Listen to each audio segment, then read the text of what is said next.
The angel of the Lord.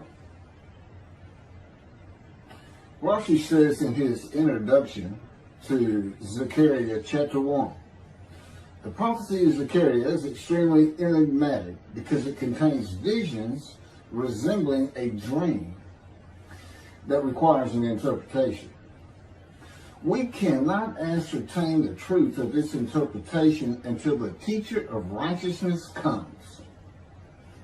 Nonetheless, I will put my heart to recounseling the verses one by one, according to the interpretations that resemble it, and follow the interpretation of Jonathan.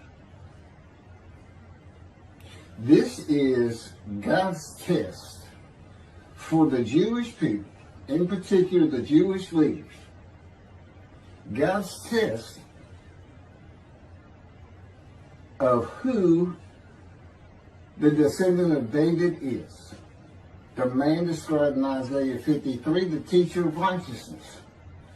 That's who Rashi, known as one of the first rabbis to say that Isaiah 53 described the people, the Jewish people, as the patriarch Israel. Then here he is in Zechariah saying, we got to have to know the truth of at least chapter 1 of Zechariah, to know its truth, because we can't do it. And no Jewish man, religious, academic, commentator, or otherwise, has ever had the answer to this. And yet this video is going to give it to you. Why? I'm a teacher of righteousness. This is Zechariah chapter 1, verses 7 through 12. That's the preamble that Rashi leads into before he starts his commentary. And this is in midrash form. That's where I take parts of a verse and interpret each in individual segments. Verse 7. On the 24th day of the 11th month of the second year of Darius, the month of Shabbat, this word of the Lord came to the prophet Zechariah, son of Berechiah, son of Edo. This word of the Lord. This verse continues with, in the night I had a vision, which is not a word of the Lord. The word of the Lord coming to Zechariah means the messenger of the words of God has come to Zechariah, who is the angel of God's presence, and the word of the Lord. Literally, that's his name. He has alighted upon Zechariah to bring a vision from God. Not a word, a vision. Verse 8. In the night I had a vision. I saw a man mounted on a bay horse standing among the myrtles in the deep, and behind him were bay, sorrel, and white horses. In the night I had a vision. There's a man on a horse standing in the myrtles. He is later referred to as the angel of the Lord, standing in the myrtles. The angel of the Lord alights upon and enters men, and my name, Hashem, is in him and can speak through the man. Zechariah has an angel with him who is his guide in the vision. The deep is like a valley Zechariah is looking down on, filled with myrtle trees, and then an open area below that is where the bay, sorrel, and white horses are. Verse 9. I asked, what are those, my Lord? And the angel who talked with me answered, I will let you know what they are. What are those, my Lord? Zechariah is not talking to the angel. That's an angel. It's not my Lord. Who answered, but who never lets him know what they are. he is asking the man standing among the myrtles on a bay horse about the horses in the open area and calls him my Lord. Verse 10. Then the man who was standing among the myrtles spoke up and said, these were sent out by the Lord to roam the earth. Then the man who was standing among the myrtles spoke up and said, again, this is midrash form. Okay, so the man standing in the myrtles answers the question of Zechariah, not the angel who is with Zechariah. Verse 11. And in fact, they reported to the angel of the Lord, who was standing among the myrtles. We have roamed the earth and have found all the earth dwelling in tranquility. And it's just like a dream. We have horses talking. You know, they could have been birds. Anything that can go far and go a long ways out and then come back. In this case, for this story or for this dream that was given to Zechariah, it's horses. And in fact, they reported to the angel of the Lord. They who reported are the horses who have gone to and fro throughout the earth, and they spoke the report to the angel of the Lord, who was standing among the myrtles. The angel of the Lord, who was standing among the myrtles, has alighted upon and entered the man standing amongst the myrtles. The angel of the Lord is using this man as his visible presence. You cannot see the angel of the Lord. Just as he once used a burning bush for his visible presence, and God spoke through him to Moses. Not just as his visible presence, he also used the man to say, these were sent out by the Lord to roam the earth. In other words, it sounded like the answer was coming from this man, but it's coming from the angel of the Lord, and God is in that angel, his presence, because that's the angel of his presence. You can find that in Isaiah chapter 63. I don't recall the verse. I never see anything on the angel of his presence. Wherever God's presence is, the presence that enters the temple, I never hear any mention of the angel that has to be with him. Why? It's the angel of his presence, who is the angel of the Lord. Yeah, I believe, and I'm not certain about this, but I've heard it at least one or two times, and that is Christianity believes the angel of the Lord is Jesus Christ. Thereupon the angel of the Lord exclaimed, O Lord of hosts, how long will you withhold pardon from Jerusalem and the towns of Judah, which you placed under a curse 70 years ago? Thereupon the angel of the Lord exclaimed. Okay, so the angel of the Lord exclaimed through the man. Zechariah heard the words come from the man standing in the myrtles. It is the only way Zechariah could have heard the words. The angel of the Lord can only speak to the man he has alighted upon. Ezekiel describes this as, a spirit entered into me and set me upon my feet, and I heard what was being spoken to me.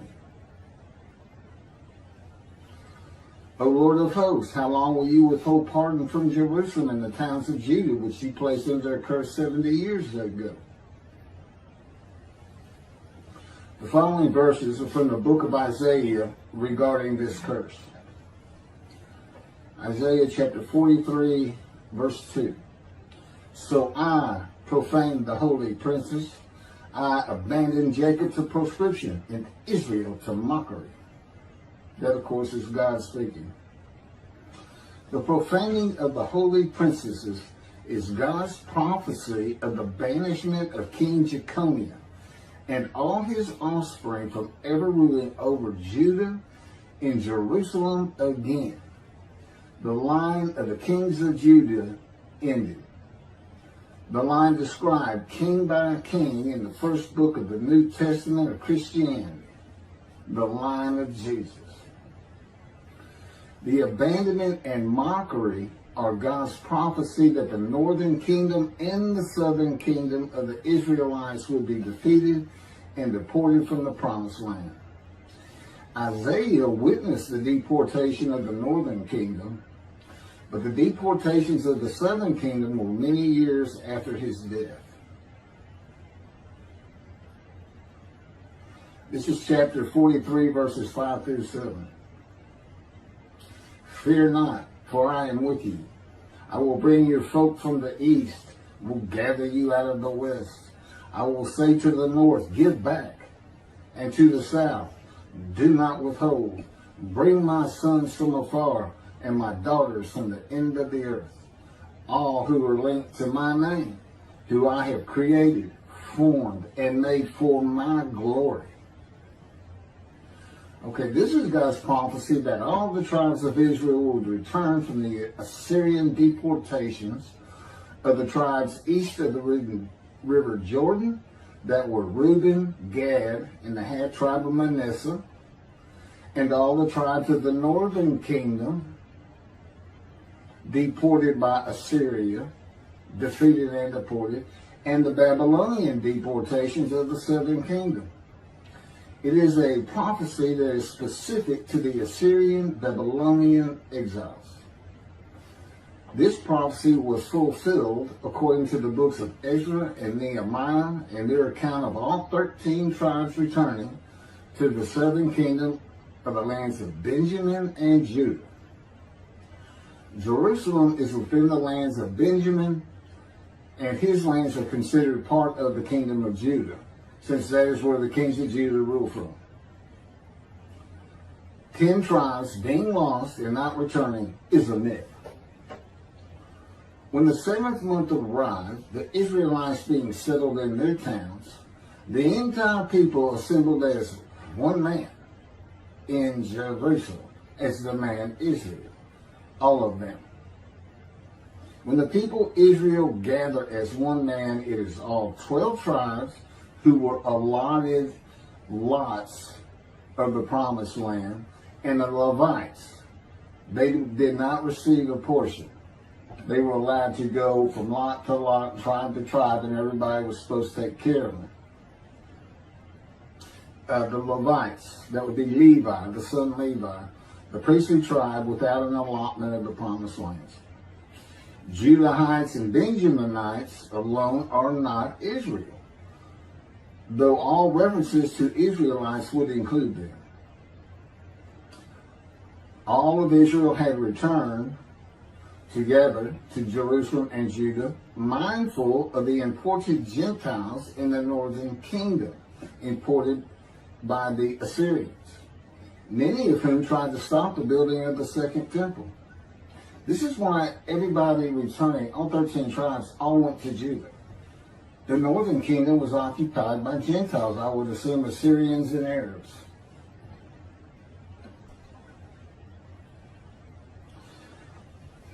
This is 1 Chronicles chapter 9, verses 2 and 3. The first to settle in their towns on their property were Israelites, priests, Levites, and temple servants, while some of the Judahites and some of the Benjamites and some of the Ephraimites and Manassesites settled in Jerusalem. That would be Ephraim and Manasseh. Manasseh was such a large tribe, it had to be broken in. It was broken in two. Half of it set up, their allotment was east of the river Jordan by about where Edom would be. And well, that was the tribe of Gad. Not Edom, Gilead, where the Tishbite, Elijah, the Gentile, was an inhabitant. Ramoth Gilead. Manassites, Ephraimites, and Judahites were the tribes with the largest allotment of the lands of Abraham, and Jerusalem is in the lands of the Benjamites. Those are who just got mentioned. The 3 largest lot owners. Okay, Benjamin, that's where Jerusalem is. He's important. And of course the priests, the Levites. So Ephraim and Manasseh were not lost tribes, as many believe from writings outside of the Bible. There never were lost tribes according to the Bible. Okay, so all 13 tribes returned and settled in new towns. The accounts of the deportations indicated there was not much left of the old towns. There is no account of how the new towns were settled, though it is unlikely it was based on prior ownership. The exile lasted too long for the deported owners to still be alive, and the tribes of the northern kingdom had to build new towns to live in. It also says the Levites settled in on their lands. So everybody had to pick and choose, and I'm sure the strong and wealthy got the best places, and again, many just settled in Jerusalem. Okay, this is Isaiah chapter 43, verse 14. Thus said the Lord, your Redeemer, the Holy One of Israel, for your sake I send to Babylon. I will bring down all her bars, and the Chaldeans shall raise their voice in lamentation. This is God's prophecy that Assyria would be conquered by the Babylonians, who were defeated by the Chaldeans. But they actually go back and forth and actually became somewhat intermingled, Chaldeans and Babylonians. And that he would raise up the Gentile anointed king Cyrus of Persia to conquer them, to clear the way for all the tribes to return. That's how he cleared the way to the desert or made rivers for them. Basically, he got Cyrus to release them. Chapter 43, verse 25. And I never hear anything about this. It is I who, for my own sake, wipe your transgressions away and remember your sins no more. Okay, this is God doing, and he says there's something new. I'm going to do something new for the Israelites. This story repeats with the new covenant that includes sin forgiveness of the Jewish people that arise with Elijah and the angel of the covenant after the exiles of the Roman dispersal return to the land of Israel in a time to come. That's in Jeremiah chapter 31. The Jewish people have returned from the Roman dispersal of them throughout the world, the diaspora, which means outside of the promised land, outside of Israel, to a land that lay desolate for more than 2,000 years until after the Holocaust, and they created the state of Israel in 1948. 70 years later, and that's funny too, because they talk about a curse of 70 years. That 70 years, I believe, just applies to the last of 3 deportations of Judah and the defeat by the Babylonians. Because the northern kingdom had been defeated and deported long before that, and the first to be defeated and taken to the lands of Assyria was Gad, the half tribe of Manasseh, the lands east of the river Jordan. 70 years later, the land blooms again. Jerusalem has been rebuilt as a great city, larger than it was in ancient times, according to God's words in Jeremiah 31. The time to come to deliver the new covenant with sin forgiveness is here. That's very important for the interpretation of at least chapter 1 of Zechariah. That means the angel of the covenant that you desire of Malachi 3 is on his way, followed by God and the messenger Elijah. And when God's third temple is built, he will return to it suddenly. This is the day of the Lord. That's Malachi chapter 3. Now, Zechariah is in Jerusalem, and the construction of the second temple is about to begin. Isaiah has written God's words of sin forgiveness, which would have removed the curse long before this, when they were returning, when the remnant of the 13 tribes was returning. And the angel of the Lord proclaims, O Lord of hosts, how long will you withhold pardon from Jerusalem and the towns of Judah, which you placed under a curse 70 years ago? Okay, this vision of Zechariah and the words of the angel of the Lord through the man standing in the myrtles regarding the curse 70 years ago is to make Zechariah think and try to understand why the angel of the Lord would say this. From his perspective, the curse was lifted. He was back in Jerusalem with all the tribes preparing to build the second temple. The vision is for Zechariah to find out how and when the curse was lifted.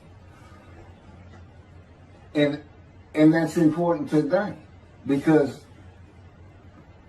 this is the day of the Lord. The new covenant is here, and every single Jew throughout the world is forgiven of their sins right now.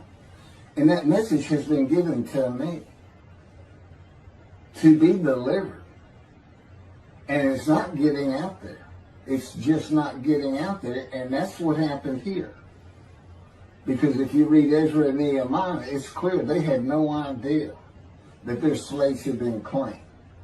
And sin and continue. You know, once you know that God has just said, okay, I'm not going to remember any of that. Let's all start fresh. I'm here with the covenant of friendship. Let's everybody start being observant Jews. Okay? Which would include going to Yom Kippur. Having a slate clean does not mean you have a lifetime now of sin forgiveness. The books of Ezra and Nehemiah reveal, this is how God had me write it down. This is from the book, Isaiah 53, in the day of the Lord, that was dictated to me.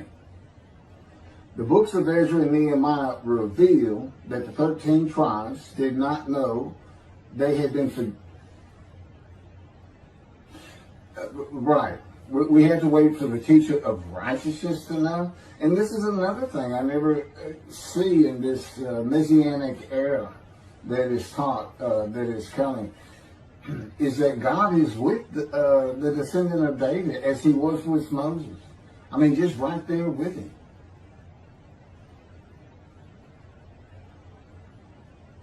The books of Ezra and Nehemiah reveal that the 13 tribes did not know they had been forgiven of their sins to be a holy seed in the building of the second temple.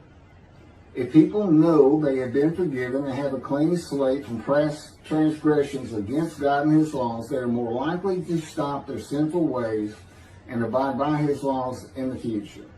The scroll of Isaiah needs to be found and interpreted by Zechariah and the religious leaders so they will know of God's forgiveness of their sins. God will be returning before the temple is built. That will be the third temple, to test the devotion of his righteous servant and make him suitable for his purpose, which might prosper. That includes the building of the third temple. This would begin when his spirit alights upon the anointed one, Moshiach. His presence with his righteous servant will be necessary for the temple to be rebuilt. Islam will not freely hand over their third most holy site to Israel and abandon the Dome of the Rock Mosque, a mosque that sits on the Temple Mount purchased by King David for God, the most holy site of the Jewish people. With God is the angel of his presence who is already on the way. You want me to skip that? Okay, this has been covered in other videos more than once.